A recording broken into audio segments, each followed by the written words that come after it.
and Bertie can even share in this because, like you for Toyota, Ryan, they put in plenty of laps for this Grand Prix. You to know, they bring had that team up to pace. 5 cars on track, and for many days, and that's a hell of a lot of testing. Absolutely. Well, let's hear from the drivers now, and I'm sure they'll want to thank a few people who've been involved in this. Michael, this is almost an historic day for you. This is your 50th win, also for Ferrari. Yeah, I think there is many things that come together here.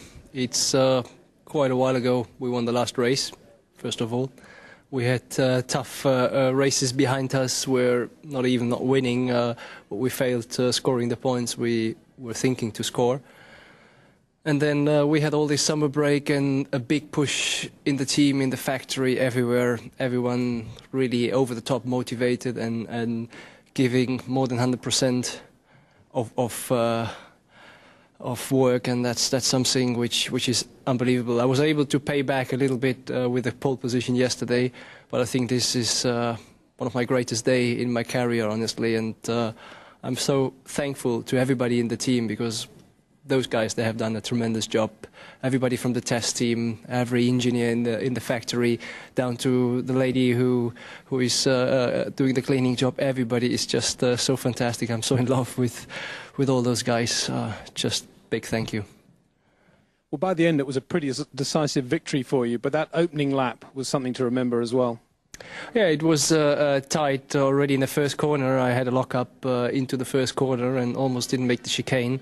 I had the option to go straight on or make the chicane in a sort of not very good way.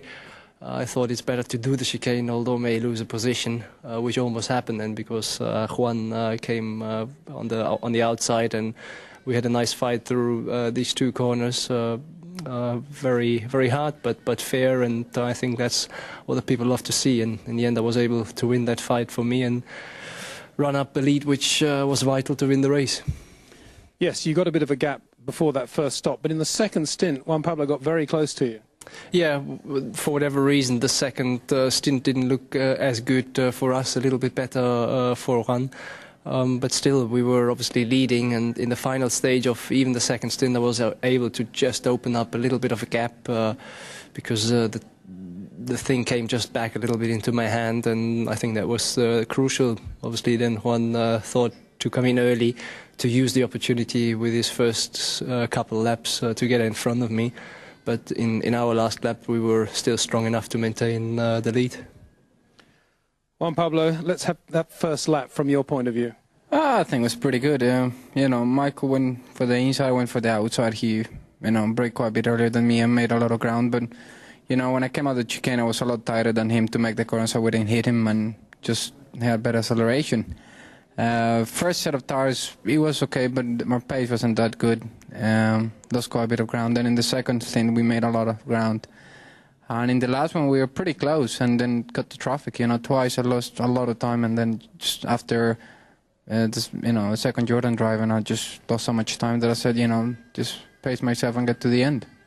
So you're saying you actually faced bad driving in traffic, or was it just luck of the draw? Just, very slow lap markers that didn't move out of the way, put it that way. But, I think it would have been very hard to pass Michael anyway. Juan Pablo, BMW Williams have been very strong here over the last 2 years. Not quite as strong today, perhaps. How do you put that in relation to the regulation change we've had over the last week or so? I don't think it's got anything to do with it. It's, this is a track, is the way it looked the last few races. It seems that, Ferrari's in a bit in our position the last few years, that we struggle in most of the races, came here and we're very strong. Where this year is paper swap a little bit. We're still very strong, but the battle's here. But I believe in the last 2 races, road courses, there's normal circuits. This is very low downforce and everything. I think high downforce should be strong again, and McLaren and Renault should be very strong, and we can make the difference there. It's. I think I came out of here with at least loss possible. I knew if I couldn't win, I had to try to finish second, and I did. I only lost 2 points to Michael. I'm 3 points behind him, and nothing's over. Thanks, Juan Pablo. Rubens, you were pretty close to Juan Pablo for a while, but at the end, of course, it was a race almost of defence of third place from Kimi Raikkonen.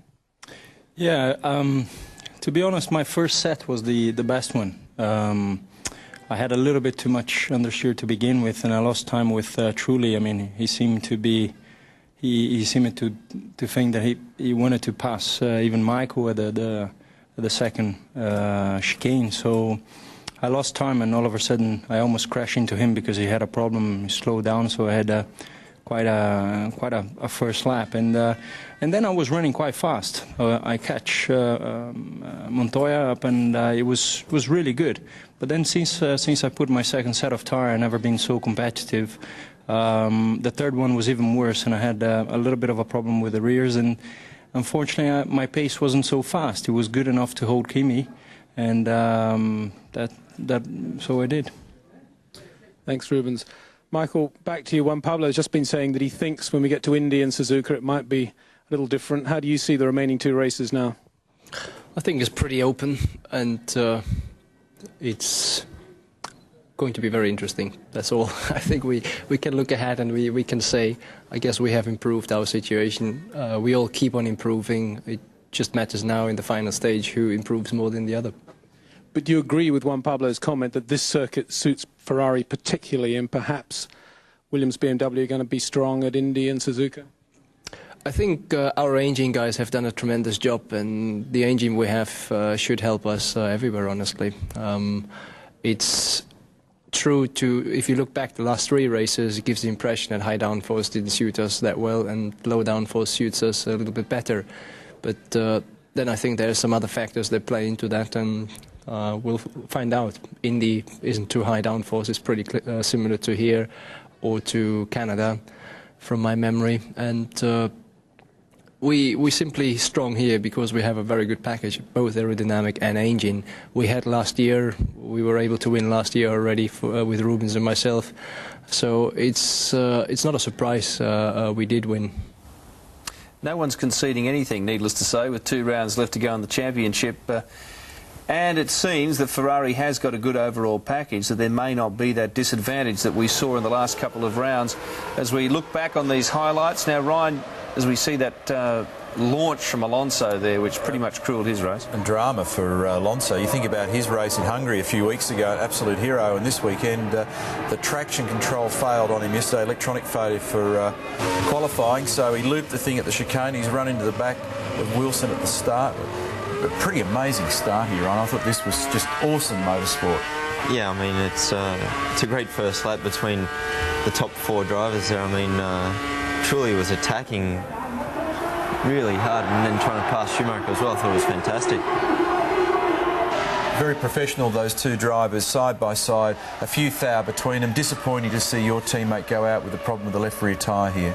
Yeah, it's a bit of a strange problem. I mean, it's something that shouldn't happen, and he got out of it pretty luckily, I think. They mentioned some debris in one of the interviews there, but I don't know, it's hard to tell. Well, if there's any carbon fibre shards on the road left from anybody fracturing a floor or that stuff that occurred at the start line, it doesn't take very much, because the tread face on these tyres is actually almost sort of quite tissue thin, isn't it? Yeah, it's very thin and very soft, and, you know, shrapnel like pieces of carbon fibre. It's very, very hard and very sharp, so it'll cut straight through a tyre. I thought one of the interesting things was the intensity that was mentioned by both James and Martin. It wasn't really a cracker race, but the intensity of the motor race was quite extraordinary, and the efficiency of both Ferrari and Williams. Looking at these pit stops, you look, for example, at Montoya, and his first stop was an 8.4, his second stop was a 9.0. They slightly short-filled him on the first stop versus Michael at an 8.6, plays a 9.2. Both teams ran virtually mirror strategies, and both teams were able to affect their stops in virtually the same period of time. Alonso again in trouble there, just ripping the floor off the thing just to compound what was a pretty ugly day for him.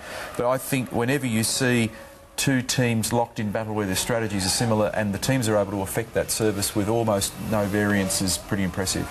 Interesting comment, Ryan. I think Rubens brought it up about how the car and his pace was completely different on a new set of tyres that presumably should be identical to the first.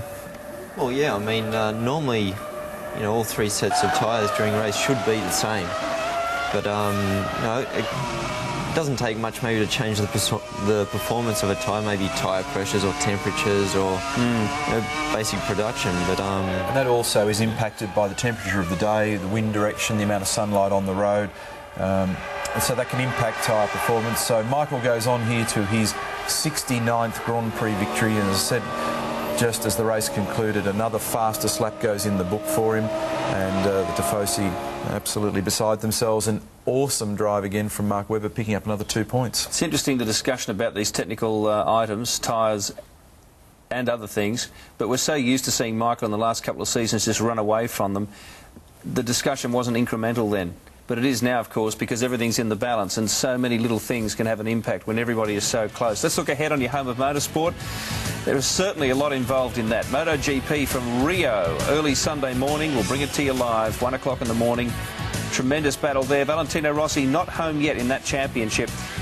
RPM, now this is a 90-minute special running from 3:30 to 5. Check your guides for details, of course, and we'll review this extraordinary round and look ahead on what is to come. And on that subject, the USA Grand Prix, the 15th round of 16, 3:30 in the morning. It's another early one, and we're looking forward very much to it. And we're very grateful for Ryan Briscoe sharing his time with us. A very quick trip back to Australia. I know you're leaving to go back to Europe tomorrow, mate. Thanks for your time. Good luck in the championship and with your Formula One career as well. Thank you very much, guys. And thank you very much, Neil Crompton. It's been a long day for us too. It has been, well and truly. We're all doing it tough here, but we're enjoying it. Hope you are too on your home of motorsport. In the meantime, on behalf of everyone, goodbye.